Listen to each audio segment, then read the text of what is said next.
अस्सलाम वालेकुम वरहमतुल्लाहि वबरकातुहू। दोस्तों, आपने बहुत सारी ऐसी न्यूज़ देखे होंगे, पोस्ट देखे होंगे जिसमें आपने देखा होगा कि कोई इंसान है जो पहले ईसाई था, वो इस्लाम में दाखिल हो गया कलमा पढ़ के और हज करने के लिए गया हुआ है। अक्सर ऐसा हम देखते हैं कि हज के मौके पे बहुत सारे लोग ऐसे देखने को मिलते हैं, जो लोग पहले ईसाई थे या कोई और मज़ाहिब को मानने वाले थे, फिर उन्होंने इस्लाम को कबूल कर लिया और हज करने के लिए गए हुए हैं। अभी हाल ही में एक फ़ोटो और वायरल हो रही है एक इंसान की जो पहले बॉक्सर थे, उनके हाथ में टैटू बना हुआ है, वो ईसाई धर्म के मानने वाले थे। अभी इस्लाम कबूल करे हैं और हज के लिए गए हुए हैं। तो ऐसे बहुत सारे लोग देखने को मिलते हैं जो अलग-अलग मज़ाहिब से आते हैं और इस्लाम कबूल करते हैं। और ऐसा कुछ देखने में बहुत कम मिलता है कि कोई शख्स जो पहले यहूदी था, अब इस्लाम कबूल कर लिया है और मुस्लिम हो चुका है। इस तरह के वाक़यात देखने में बहुत कम आते हैं। क्या आप इसकी वजह जानते हैं? अगर नहीं जानते तो आज की इस वीडियो में हम जानने वाले हैं इसी चीज़ की वजह। वो मानते हैं कि हम अल्लाह के सबसे ख़ास बंदे हैं और अल्लाह हमसे बेपनाह मोहब्बत करता है और अल्लाह हमसे बहुत खुश है। और वो ये मानते हैं कि जब भी कोई यहूदी बच्चा पैदा होता है तो वो कुछ काबिलियत लेकर के, कुछ ज़िम्मेदारियाँ लेकर के पैदा होता है, तो अपने आप को और ख़ास मानते हैं। आपने अक्सर ये देखा होगा कि जब भी कोई कम्युनिटी होती है, अगर कोई ईसाई इंडिया में है और कोई ईसाई अमेरिका में है, तो उसमें कुछ ना कुछ डिफ़रेंस तो होगा। उसके कल्चर में डिफ़रेंस होगा, उसकी बातों में डिफ़रेंस होगा, उसकी लैंग्वेज में डिफ़रेंस होगा। उनकी हर चीज़ में डिफ़रेंस होगा। इसी तरह अगर कोई इस्लाम का मानने वाला है और वो हिंदुस्तान में रहता है, तो उसकी संस्कृति अलग होगी, उसका कल्चर अलग होगा। अकायद तो सेम होंगे, अकीदे उसके सेम होंगे, तालीमात सेम होंगी, लेकिन कल्चर थोड़ा बहुत अलग-अलग रहता है। कोई अगर अरब में रहता है, तो उसका कल्चर अलग रहेगा, उसकी ज़बान अलग रहेगी, अकायद तो सेम रहेंगे। ऐसे ही अगर कोई अफ्रीका का मुस्लिम है, तो उसकी कल्चर अलग रहेगा, उसके पहनावा अलग रहेगा, उसकी ज़बान अलग रहेगी, सब चीज़ें अलग होती हैं। पर बात जब यहूदी धर्म की आती है, तो यहूदी धर्म ना सिर्फ़ एक मज़हब है, बल्कि एक कम्युनिटी है, एक ख़ानदान है, एक कुनबा है, एक कस्बा है।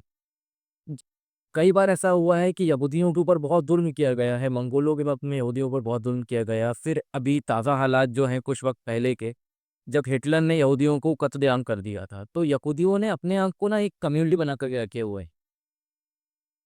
वो सिर्फ़ एक कौम नहीं है, सिर्फ़ एक मज़हब नहीं है, वो अपना एक कम्युनिटी है, एक ख़ानदान है, एक कुनबा है, एक कस्बा है, जहाँ सारे लोग एक-दूसरे में रिश्तेदार हैं और जुड़े हुए हैं एक-दूसरे से। तो यहूदियों के यहाँ जब भी कोई बच्चा पैदा होता है, तो वो ये मानते हैं कि ये कोई ख़ास काबिलियत लेकर के आया हुआ है और कोई ज़िम्मेदारी लेकर के आया हुआ है, तो वो अपने आप को वैसे ही ख़ास मानते हैं। जब वो थोड़ा बड़ा होना शुरू होता है, तो उसको तालीमात में लगा देते हैं, उनके मज़हबी तालीमात हैं। उनकी ज़बान सीख लेता है वो, उनके जो अकीदे हैं, वो सीख लेता है वो। अगर कोई यहूदी अपने धर्म से अलग भी होना चाहे, तो यहूदियत की पहचान जो है उसके साथ लगी रहती है, वो हमेशा यहूदी कहलाएगा ही कहलाएगा। अगर मान के चलिए वो इंसान एथियस्ट हो गया, नास्तिक हो गया, तो वो ये कहेगा कि वो यहूदी है और साथ में नास्तिक भी है। क्योंकि यहूदियत सिर्फ़ एक मज़हब नहीं है, यहूदियत एक पहचान बन जाती है उसके लिए कि वो यहूदी है। तो कोई भी इंसान अगर चाहे कि वो अपने ख़ानदान को, अपने घरवालों को छोड़ कर के अलग हो जाए, तो उसके लिए बहुत मुश्किल होती है ये चीज़ कि अगर कोई यहूदी चाहे कि वो यहूदियत को छोड़ कर के इस्लाम में दाखिल होना चाहता है, तो उसके लिए बहुत मुश्किल है क्योंकि उसको ना सिर्फ़ अपने मज़हब को छोड़ना है, बल्कि अपने ख़ानदान को भी अलग करना पड़ेगा, अपने ख़ानदान से अलग होकर के उसको ये फ़ैसला लेना पड़ेगा।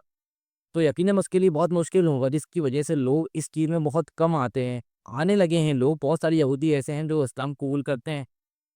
साल में ऐसा होता है कि कई सारे यहूदी ऐसे होते हैं जो इस्लाम कबूल करते हैं, मगर उनके लिए बहुत चैलेंजिंग रहता है क्योंकि यहूदियत की जो पहचान है वो उनके साथ लगी रहती है। वो मानते हैं कि वो याकूब अलैहिस्सलाम की औलाद में से हैं, जो कि हैं और वो सबसे अफ़ज़ल हैं इस दुनिया के अंदर में। आपको सबसे ज़्यादा अफ़ज़ल, सबसे ज़्यादा काबिल मानते हैं वो इस दुनिया के अंदर में। इसीलिए ये देखने को मिलता है कि बाकी मज़ाहिब के लोग तो इस्लाम कबूल करते हैं और अलग-अलग मज़हब में जा रहे होते हैं, मगर यहूदी लोग अपने आप को यहूदियत के साथ ही लेकर के चलते हैं। ना वो ये चाहते हैं कि कोई इंसान बाहर का यहूदी बन जाए, ना ही वो ये चाहते हैं कि कोई यहूदी दूसरे मज़ाहिब के अंदर में जाए।